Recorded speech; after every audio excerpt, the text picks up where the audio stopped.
Assalomu alaykum va rahmatullohi va barakatuh. Bugungi nasihat. Farzandlaringizga to'g'ri yo'lni o'rgating. Ularga to'g'ri yo'l nima ekanini tushuntiring. Ey ota-onalar, ey ulamolar, ey da'vatchilar, ey islohotchilar.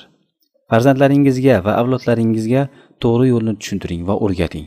Ota-onaning bolalariga bera oladigan eng katta sovg'asi ularga to'g'ri yo'lni ko'rsatishdir. Agar ota-ona farzandlariga dunyodagi barcha narsani bersa-yu, lekin ularga to'g'ri yo'lni o'rgatmasa, ular Allohning ularga yuklagan omonatini ado etmagan bo'ladilar. Ota-onaning zimmasidagi eng buyuk mas'uliyatlardan biri farzandlarini to'g'ri yo'lga solishdir. Kim farzandiga barcha dunyoviy narsalarni, ovqat, ichimlik, kiyim-kechak va boshqalarni bersa, lekin unga to'g'ri yo'lni o'rgatmasa, u o'z bolasiga xiyonat qilgan va uni dunyo va oxiratda yo'qotgan bo'ladi. Biz har bir namozimizda ihdinas sirotal mustaqim, bizni to'g'ri yo'lga hidoyat qil deymiz. Bu nima degani? Farz va nafl namozlarimizda 30 martadan ortiq takrorlaymiz. Ihdinas sirotal mustaqim.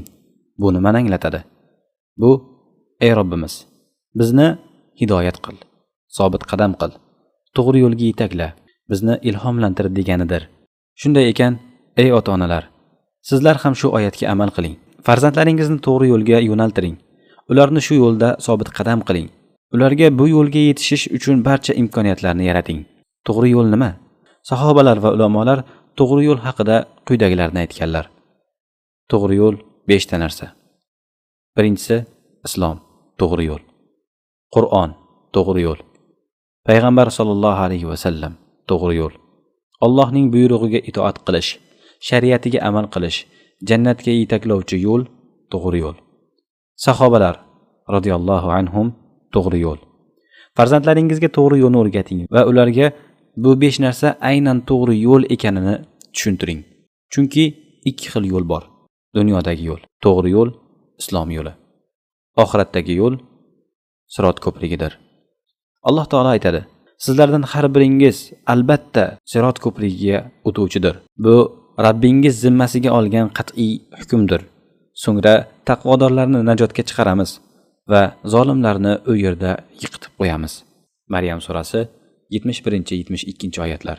Siz ham, farzandlaringiz ham, barcha musulmonlar itoatkor yoki gunohkor bo'lishdan qat'iy nazar sirot ko'prigidan o'tadilar. Kim dunyoda to'g'ri yo'lda sobit tursa, oxiratda najot topadi. Shuning uchun farzandingizni do'zaxdan qutqaring. O'zingiz va oilangizni jahannamdan saqlang. Ularga to'g'ri yo'lni o'rgating. To'g'ri yo'lning 5 asosiy jihati. Birinchisi islom. Farzandingizga islomni sevdiring. Uni islom dini bilan bog'lang. Uning e'tiqodi islom